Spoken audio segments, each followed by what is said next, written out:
Hello everybody, my name is Root and welcome back to the Metroid Dread 90% NMG guide. Previously, we defeated Kozuna and got cross bombs, and today we will be heading towards storm missiles, so let's get started.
So after we get cross bombs, we can head towards the right and flash shift out of this room. So we will be using cross bombs, as any good game does, gives you a little tiny tutorial on how to use them. And something that I want to mention about cross bombs in particular, actually a little bit, two little things. Out of this room, you can just immediately flash onto this ledge over here. Quick little thing, so you're not running towards the ledge and jumping and heading inside. You can just do one big flash shift. But with cross bombs in particular, the most important thing to note is that they can be very finicky. They can be a little bit annoying, and most runners actually consider this to be one of the worst rooms in the game because they tend to fall down a lot because cross bombs aren't very nice. So to alleviate that, my tip would be to, once you lay down the cross bomb and go a little bit forward like Samus is right now, because the cross bomb is going to push you towards the right. Once you lay down the cross bomb and end up in this position right here, just let go of the control stick. Just put it in a neutral position, don't touch it, and just let the upgrade do the work for you.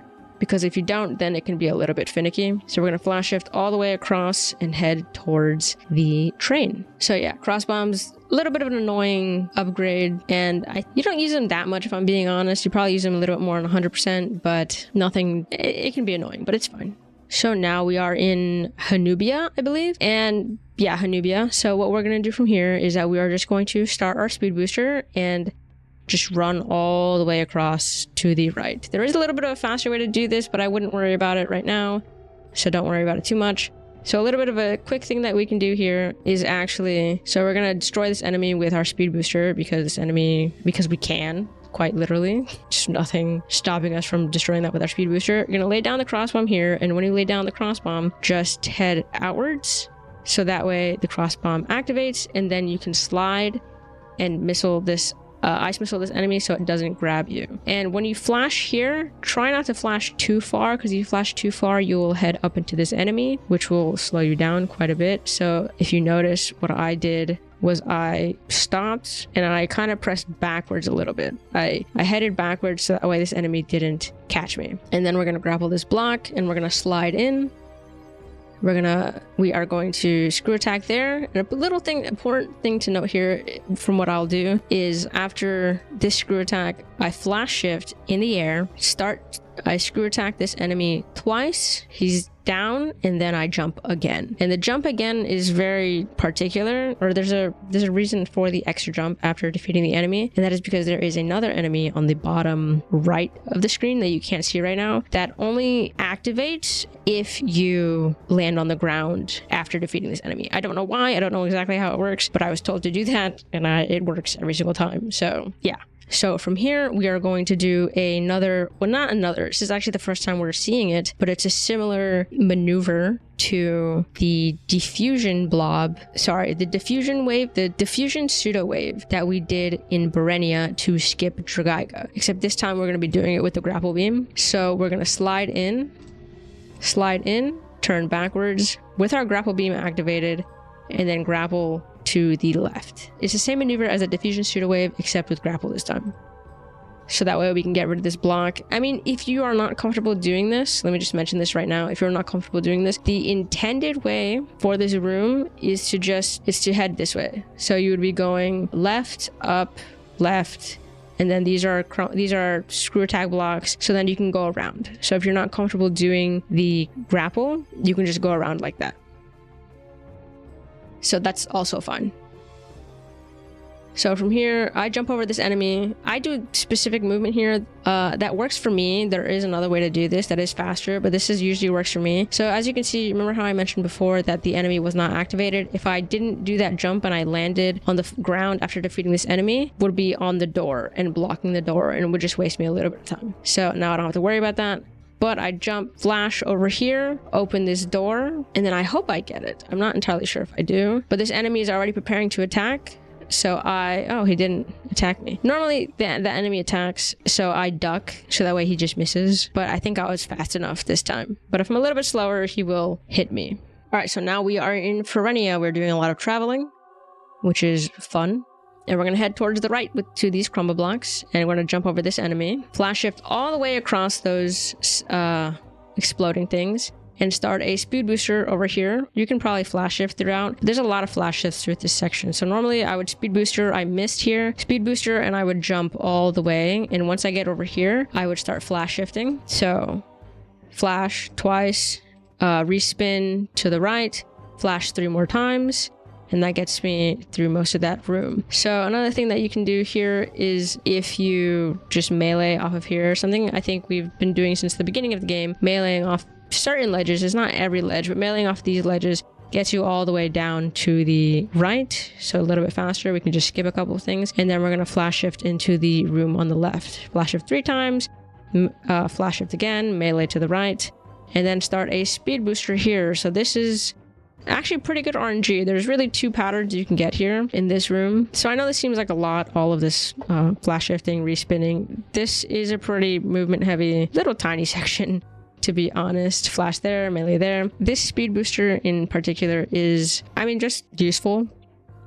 it just gets you to this area faster. So normally, like I said, there was 2 patterns that you get here. In this case, I got a very lucky pattern and the Emmy didn't show up here. So because the Emmy didn't show up, I could just keep going uninterrupted. But normally the Emmy will show up. So normally I actually won't be in Morph Ball here, and what I would do is I would be, and hopefully I can show an example of this. I should have a lot of runs that have the Emmy bothering me a lot. Normally what I would do is I would run and then jump onto this wall over here, and it would slow me down enough to where the Emmy does catch me, but I'm able to jump over it and he will miss me because I'm fast, or because of that little maneuver that I did. But I got lucky here, and the Emmy didn't bother me. So now I can just go through this room pretty much uninterrupted, which is nice. You can leave this room with flash shifts after destroying the enemy, and then morph into that hole and head over here.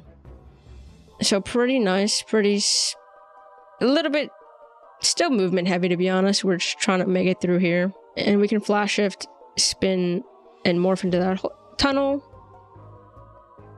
A lot of flash shifts, to be honest. Like, I don't think I should name every single flash shift that I do, but it is quite a bit of flashes.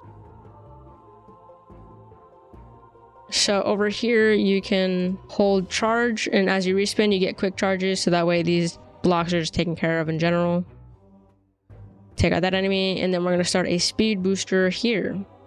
So this speed booster is pretty important because remember, a Shine Spark takes out half of the enemy's health. So what I'm going to do is I'm going to line myself up with this pole right here. This is what I'm looking at when this is not a straight line at all, but you get the point. This pole right here, and I am going to do a quick spark downwards into SQ, which will put him all the way to the left, and then I can flash shift to the left with him. And normally I would be able to get a little like bounce on him. I wasn't able to, but I did take out half his health, so it worked out anyway. And then just take out the X-Parasite with 3 screw attacks. And that is Storm Missiles. This area is pretty movement intensive, but after this we will be going into another pretty difficult section, I would say, which is Wave Beam. So once again, my name is Root. Thank you for watching, and hopefully I will see you in another one. Bye bye.